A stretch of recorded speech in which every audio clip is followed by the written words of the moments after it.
Hi there and welcome to a new episode of Behind the Lens. In today's episode, this is a follow-up of 4 previous episodes I did on gimbals for my Lumix G7, which I have here. Yeah, this is the G7. I tested some of the Xeon gimbals, which really didn't do that well altogether. There were too many catch-22s, and in this video I'm going to discuss a gimbal which I think is very suitable for both your Lumix systems and in my case also my Sony Alpha system. So I need something to have a gimbal which balances and can work both with the light cameras that are the Lumixes and the bit more heavier cameras like the Sony a6400 or the a7 III. Now a lot of you have asked questions, as you see popping up here, what is the best gimbal to buy if Xeon Crane M2 doesn't do it, the Crane 2 doesn't do it, or the Weebill Lab doesn't do it, what do you buy? Well, I think I have something here which is an interesting proposition. This is the Ronin SC. Yeah, so we're first going to do, and in this video as well, you'll see a link in the description to all the materials I'm using in this video, but also let's first do an unboxing, then we'll go into how to balance this particular gimbal, and also the big question that most of you G7 owners are having: is this gimbal good enough for the G7? Yeah, the G7, if you have it, you know it's light, it's fantastic for traveling, lenses are very affordable. It's maybe a bit of an older camera, but it works. I'll do the test here today on the G7. I also have tested this on the Lumix GH4. Yeah, which is on the compatibility list. And the biggest thing for the Ronin here is the G7 is not on the compatibility list, as properly highlighted by one of the comments here. So let's first do a quick unboxing. Yeah, so here we go, the unboxing. The simple part is here, this comes into a styrofoam box. Yeah, for the unboxing, you'll see a little film, I think here, B-roll, which I shot, gives you a bit of an indication. If we open it up, and I guess I can do it like this if not everything falls out. Yeah, as you can see it here, it's packed with quite a few things, and it also gives you a few things. So if we really go over this, let's look what we first have here. Yeah, what I see here is a detachable grip. Yeah, this is a detachable grip. And with that detachable grip, you can also see here there's 2 types of connections for your how do you say it, your tripods that you want to connect to it.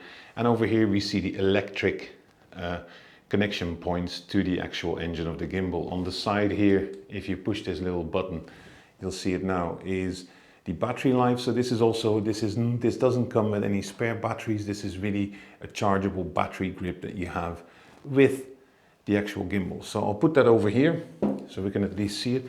And then of course we have the gimbal itself, and this is yeah, as you can see here, this is a 3-axis. It comes with 3 locks.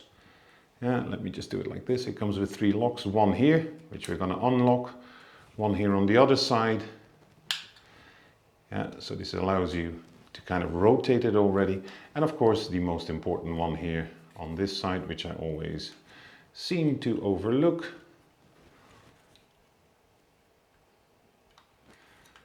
Hoppa. Now.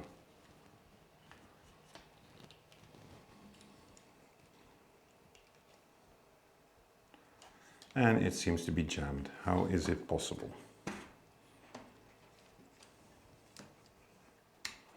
And it isn't now. You'll see this. So this is what you basically have your entire setup on. Now the only thing you need to do here is, and as you see here on the front, you see here the electrodes. You need to slide this in like this. Oh. You need to slide this in like this. Make sure you have the handle pulled here. And once it's in, and this is important, you pull the handle closed and you basically have your entire gimbal. Yeah, you have it as it is. So this is the first part. Then the second part here is of course a little tripod that is in it. Yeah, and you probably see already, this isn't a small gimbal, which I personally like. Yeah, if you put it like this, we'll put it here. I will put it like this on the box, then you can see it better. Yeah, this is a big gimbal. Yeah, so it has 3 locks on the motors and the axis. It's got a detachable battery grip if it's fully charged via USB cable, which you get into the box as well. It is about 11 hours, but I guess if you have a heavier camera with some heavier lenses onto it, it probably is a bit less. Yeah, but this one here can have 2.1 kilograms of load on it, which is quite a lot. If we look at this gimbal here, we'll see these little parts. Yeah. This here you can either use to, and this is what I find fantastic as well, connect your mobile clip. It comes with a cold shoe as well, which is awesome. Yeah, you just disconnect it like this. Yeah, I've screwed it tight. Yeah, so you have 2 points here. This point, as you can see, there's 2 screw holes in here where you can put your screws in to basically attach it here to the side. Yeah, below these contact points there are electrical points, so be careful, because you can use this also to mount on a focus wheel if you bought the combo. I didn't. Yeah, so this is all within the box still, which is pretty good. We also have a lens holder which comes with a screw. This box has various different screws. So we have here 2 little screws here that you can use to clamp your mobile phone holder on here, so you have a second screen. You have a little lens holder. You get 2 kind of screw keys, or how do you call these things? Yeah, you can basically screw and unscrew these things. You also get, of course, a separate little knob for your lens holder. Additionally, and this is kind of important, you get these 2.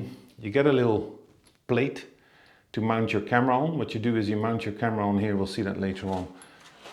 And from here on you attach it to your sliding plate. The sliding plate I personally like, because you can definitely see where you put your lens, and also whether it's heavy or not heavy, not your lens but the entire setup, which I really like. So all of that is already in the box. Yeah, with that you get a bunch of cables. This is your charging cable. If you look here on the back, where is he? Yeah, over here on the back, you can pretty much charge it with a USB. I think it's a USB-C by the looks of it. Yeah, it is, so it's compatible with all the modern phones, which is great as well. And you get 2 other cables in here, which you can connect your gimbal to your camera. And you get a little adapter. Now, I am already hear the people with Lumix here now shouting and screaming. Wait until you see the end, because there is a catch-22 on this. But you can see that probably below in the description where we start for the pros and cons. But I personally, my first impression of this particular gimbal is I like it. It's really good from an ergonomic point of view. It's definitely not light. It doesn't weigh 5 kilos, but if you mount your camera on it and you have to walk like this the entire day, it's a bit heavier. So with that said, we now have the unboxing. Let's go to the next part. There's 3 locks on this gimbal. So we have the first one here. Just unlock it.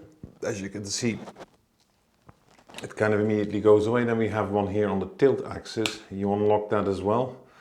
And then there is a third one.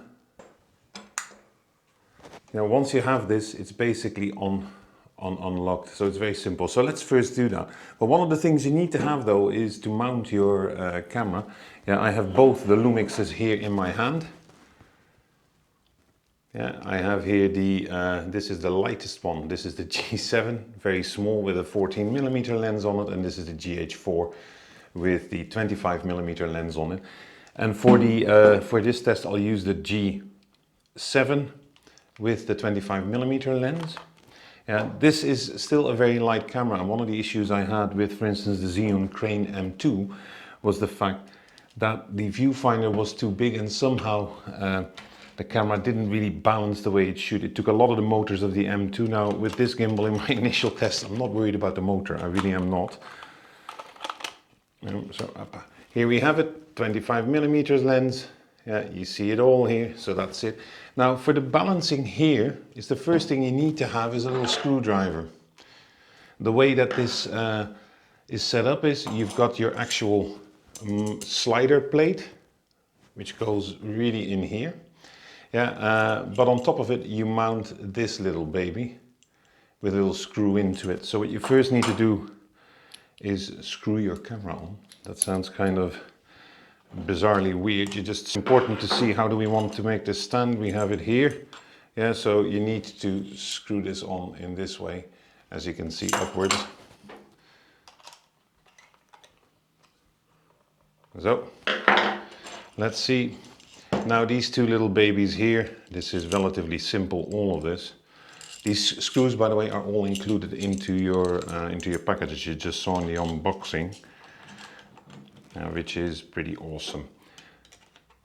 Yeah, and the overall thing is, what I've noticed, I also have a DJI drone and I have a gimbal for my smartphone, which is Xeon.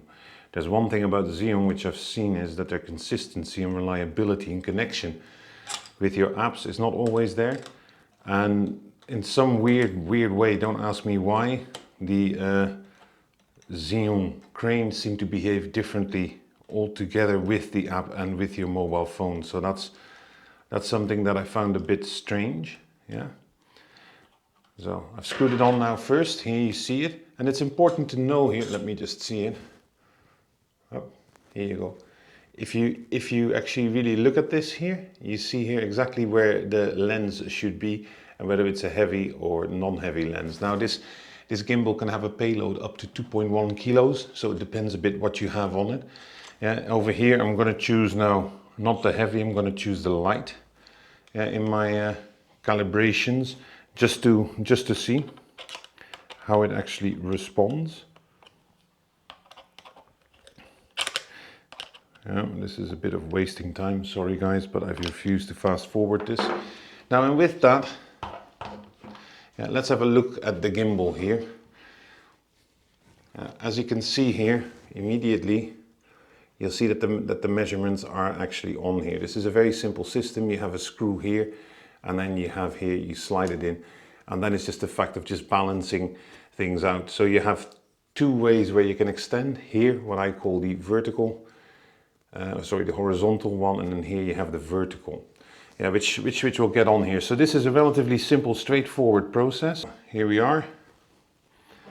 All you need to do is this: you click it in, hold this button here, up so. You click it in here, and you lose the screw here. You just click it in and see if it balances on the horizontal. What? Now, as you can see, I don't know if you can see it here. Yeah, you see that it's tilting that way, so we need to unscrew this a bit. Now this here doesn't move, so this is quite sturdy. Ooh. Yeah, now we're getting somewhere. Now we're still a bit this way, as you can see. We need to balance it here. Now I have, at least, as you can see, it's here on the maximum, but that's also, yeah, as you can see here, I've just screwed this into the maximum here, but that's also because I put the camera really forward into the light balancing. Now, let me just do it like this. If we now look at the camera here, we see that it still tilts somewhat that way. So the logical incline would be to up. Now it tilts this way. So as you can see here, and I wrote this down, this is between 3 and 4. If I recall this correctly, just to save some time, I need to get this around 3.5. That's about it. The table is a bit, you know, is a bit,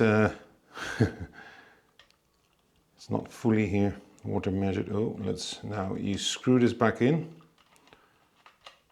Oh, and I do exactly the opposite, which isn't that handy.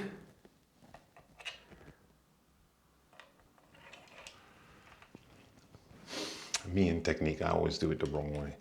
That's also because I am by far the most clumsiest man alive.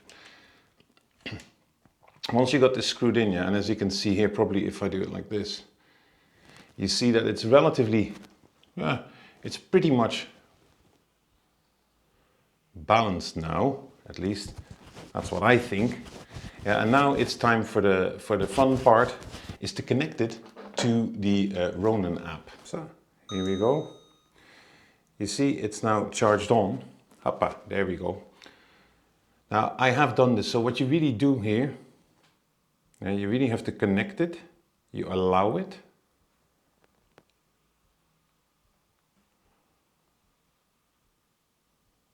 Yeah, so if you can see here on the side, we'll do it again. It's connected. Yes, so you see it here. It is connected on the device list.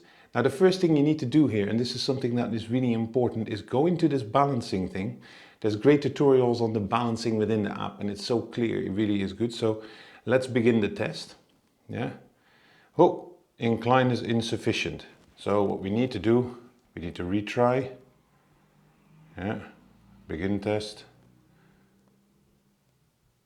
You see, it's testing now. I'm not doing anything, as you can see here on the mobile screen as well. It basically has a, you have to do this with every kind of time that you set it up.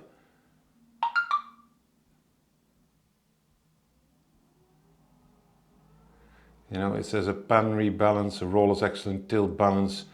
Yeah. So now, then you can go into view the tutorial, which is really something that you could do yourself. I'm not going to go over all this because the tutorial is so good. Yeah, so it really means is that you have to put here on your horizontal, and here you have to kind of readjust a few things. Now this might take a few moments, and that's also why it is important that, you know, what I normally do is I write down the measurements because I can't save them. If I go to the motor parameters, yeah, now it goes to auto tune.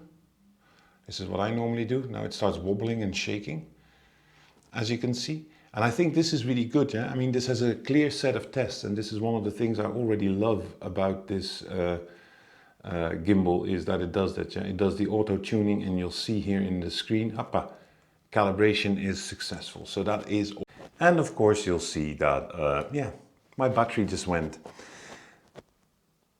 So if we go here, yeah, with this gimbal here, as you can see, the balancing is very easy. If I compare this to the Xeon gimbals, this was a cake. The mobile parameters or the engine parameters are very good. The app in general is very good, as you can see here. Yeah, but one of the other things is, and this is something you can see here, a device list. Yeah, you can have your firmware all automatically done here. It's a very basic test. Now, yeah, if you want to go to your test here, you see it, for instance, on the second kind of stand. You really see where the differences are. So this is all fantastic. Yeah, but there is one thing though. With these little boys, you get some cables. Yeah, and these are all cables to connect to your device. It's off now. So if we put it down here, you see here where the connections are.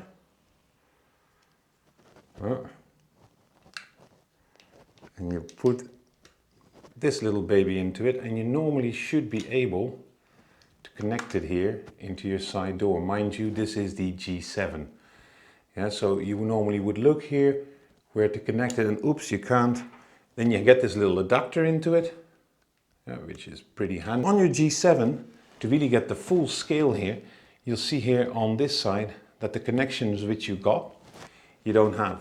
And that's also why I had to order both for the GH4, not for the G7. For the GH4, I had to buy an RS cable that allows you the functionality to control your gimbal fully with your Ronin SC. Now that doesn't mean that this gimbal is useless for the SC, because what you have here as well is this little great mobile phone clamp, which you can either put on your hot shoe, it's here with it delivered, but there's also 2 points here. And what you will see is, I look at the gimbal here, once you have these off, you can actually use those screws to connect your mobile phone. So you can control at least many parts of your mobile phone of your camera via your mobile phone, which is pretty good. On the other hand, you can also, for instance, adjust the focus wheel, because beneath these 2 plates there are little connections for electricity. So if you have a separate focus wheel, you can do it on as well. But if you have a G7 and you expect to get the full experience, yeah, so the full connection, all this, I'm sorry, you're going to have to buy an additional cable, which is only $20, but it's a bit disappointing. That's also because these cameras are relatively old, yeah, they're 5-6 years old. So There was no USB connections apparently in those days. With the A6400 of Sony and my A7 arm, it works seamlessly, it's perfect. Yeah, so I also bought this gimbal with those two systems in mind, the Lumix and the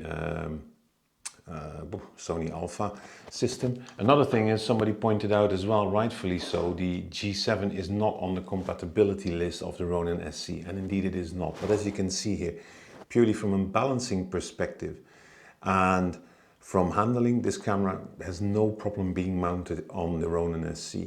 When it comes to getting the full experience, connecting your Ronin SC into the Lumix G7, yeah, you need an additional cable, and then you get all the functionalities. I've seen this on multiple shows. For the G7, that cable, for the GH4, that cable is coming today. That's an RSS cable, and that really allows you, yeah, you should also look at the functionality. It allows you to pull focus, and it allows you to push the start-stop button, the same as for the G7. So for me, these cables are really not the most important thing, because I can make all the movements that I really want. Yeah, I can have an horizontal, I can have pan follow, all of that I can basically have. I can control this with a little shutter button here. So from my perspective, that is not the most, that is not a deal breaker. If I look at this gimbal and I compare it to all the other ones, I definitely know that I'm not going to return this one. So from my side, that was it for today. If you have any questions or remarks, please drop a line. You can hit that like button, apparently that's very important, or you can subscribe, but I'd rather have you ask me questions. I really enjoy that part. So hopefully see you to the next time. Bye.